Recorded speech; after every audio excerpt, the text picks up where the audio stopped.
We see Puzzle, our purple Protoss, spawning on the left side of the map. Morrow spawning on the right side of dual side. It's 1-1 between these two guys, in case you just tuned in. First game pretty one-sided. Puzzle took it decisively after canning Morrow his third base. However, Morrow played fantastic on Ohana, the second map, and I'm pretty excited about game 3. And Puzzle picks dual side. Yes. What? It's a good map for a certain two-base all-ins, but in general it's a pretty questionable choice.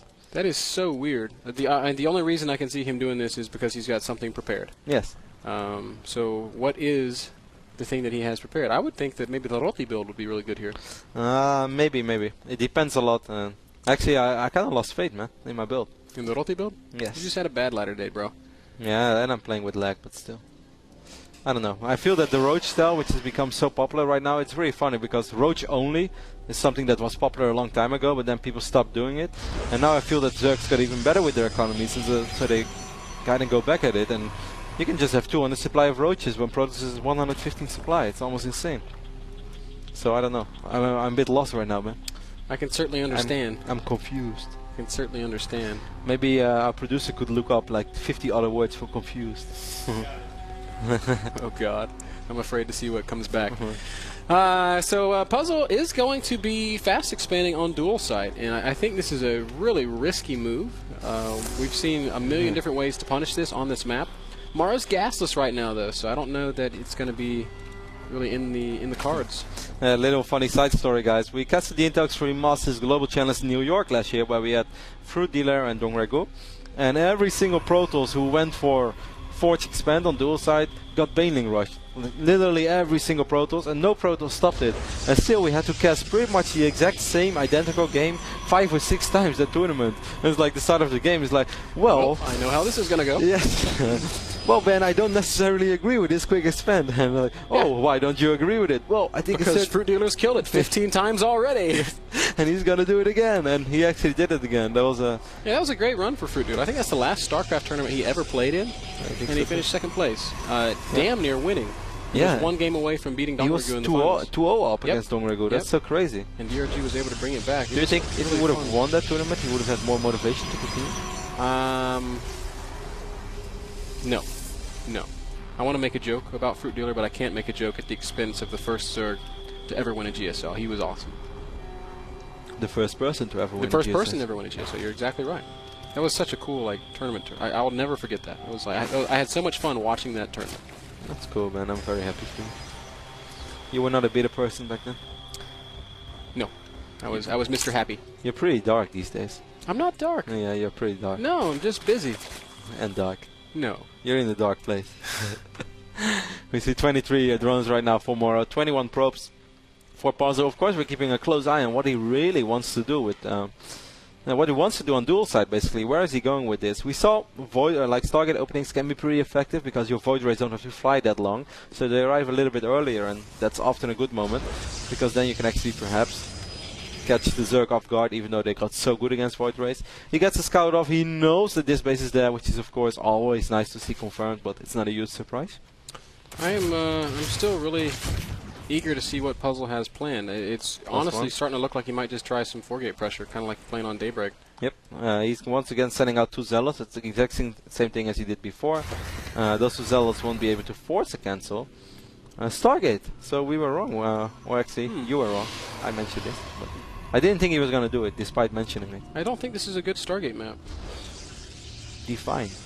The third is close enough to easily connect with Creep, but we'll see. I mean, the Stargate's coming pretty fast. Zealots working on that hatchery also are going to do quite a bit of damage. +1 has just started, right? Yeah, okay. So Lings should be able to clean this up if they get there. Morrow's not building any units, Kev. He's not too worried about. He has quite a few Lings. +1 is not ready yet. If these Zealots are positioned perfectly, he might actually be able to kill these Lings, but the first Zealot gets surrounded straight away. I love how Morrow is just ignoring this Zealot. That was perfect by Morrow. It's a small thing, of course. No reason to overhype it, but well played. I agree. And the last Zealot will also get surrounded and cleaned up, so... Them slow Lings. Man, so Puzzle's follow-up is going to be 3 more gateways and a Void Ray, so... Void Ray 4-gate. That's something that actually we've seen a lot in the past, but it kind of grew out of fashion because... it was like an old build.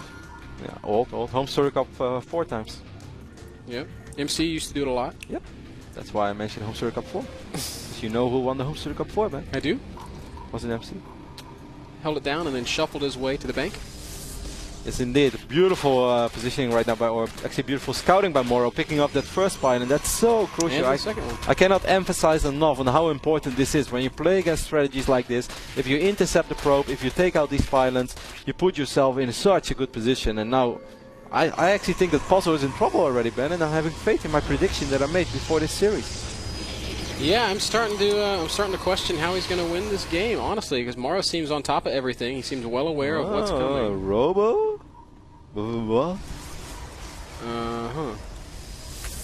Where is Puzzle taking this? I don't know. That was weird. My first inclination is to say Elfie build. Remember Elfie's Shakur's build where he would. Ben, watching this build order, I'm absolutely baffled, befuddled, confounded, discombobulated, flustered, disoriented, mystified, and perplexed. You're feeling all those emotions at once? Yes. Whoa, here we go. Big, what is this? Oh, pylon on the low ground allows the high ground warp in? Is that what just happened? And now there's Void Rays in Morrow's main. And while we were joking about all the different ways you can stay confused, Puzzle was busy winning this game. I mean, he's going to deal a lot of damage right now, and he might actually be able to take out this layer. And that is pretty big, and he's warping in more sentries. He's going to have to drop the force field real soon. Wow, that's just beautiful. He's going to kill every single drone. Hatch is going to go down. The tech is going to die. Oh, no, those drones are going to fall as well. Oh, my God. How did this happen? Morrow, how did you let this happen? He was so map aware. He killed every pylon except the one that was most important. I must say, it's really hard to spot a purple pylon next to a Zerg base. That's a good observation. Evo Chamber is going to fall. Broodling's going to try to kill a sentry, but I don't know if that's even going to happen. No, it is not. And Morrow is in huge. Whoa, whoa, whoa, Puzzle! What are you doing, Puzzle? The roaches just walk right up the ramp, kill every single sentry. There's 3 queens here, so they're going to be able to kill at least one Void Ray. I actually think Morrow's gonna. I mean, he lost so much right now, but I still think he has a way to come back in this game. It's beautiful micro by Puzzle, by the way, keeping this Void Ray alive. Morrow is going to find this pylon right now, and he will be able to take this pylon out. Morrow is still up 22 supply, but he is down in workers, and that's of course a really, really big issue. But Puzzle's, you know, he's got no inkling or no inclination to take a third base. I mean, it's going to be really hard for him to take a third base. He's lost. What's his army supply right now? And he has a pretty bad tech. Yeah, he's got 24 army supply, and he's like Immortal Sentry against mostly Zergling. Well, okay, that's not so bad. Nidus network going up for Morrow. I don't think Morrow has to do this. I think he wants to go Hydralisk Nidus, because he has a Hydralisk then, right? Yes, he is. Yeah, I'm still not sure what I think about this. Well, Hydra, I mean, as long as there are no Colossus, Hydras are pretty much perfect against every single unit that Puzzle has right now. Puzzle has Sentries, Hydras are pretty good against it. Puzzle has Immortals, Hydras are great against Immortals. Stalkers without Blink, definitely not good against Hydras. Void Rays, horrible against Hydra. Yeah, Hydras are going to be... They're a good answer, and critically, after losing so many units, like the army of Puzzle is really small right now. But these units were kind of trapped, though. They were not going anywhere. Even if he would have played... Yeah, but maybe if he would have cut off half the army of Morrow, then he actually would have been able to... This is always the most paranoid phase in the game, by the way. You're like, Slow Roach is going to go kill the third base that does not exist. But, man, Nidus with Hydra is actually so good. It takes away a lot of the mobility issues that exist. So, I kind of like... Oh, Puzzle's going to counter? This is just a weird game. Nope, he's going to come back now. It's getting really, really weird. Weird decisions on both sides. I'm feeling discombobulated right now. I'm so disoriented. No, I don't think this is a fight that Morrow should take. Beautiful force fields by Puzzle. So Morrow was starting to make some good moves, but Puzzle all of a sudden says, "Hey, I can bring it right back." Morrow's back up to 3 bases, but what's his drone count? He still hasn't really gotten 48, 58 right now. Up to 58 drones. That's better. But after losing that many units, Puzzle can threaten to push, and it'll be a lot harder for Morrow to defend it. Just a single Roach left. 8 Hydras are on the way. We have 5 Hydras now. Hydras on the field. 17 Zerglings as well. I don't know. Why is he not making a robotics bay? Oh, there he goes. He's making his first robo bay right now. Hopefully his last one as well. Unless he loses it.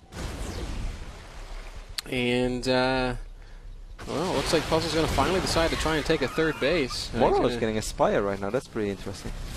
It's not got much gas. Ooh, I heard Voidor is dying. Why did that happen? I have no idea. I didn't see it either. Oh, maybe over here in the third base, as Voidors are trying to do some harass. Zealots trying to kill that that hatchery. They're going to get repelled. That Voidor did fall as well, so this was a really nice hold for Morrow. This is absolutely impossible to observe, by the way. My screen is very dark, and our Protoss player is being purple, and the creep is purple too. This is just a nightmare.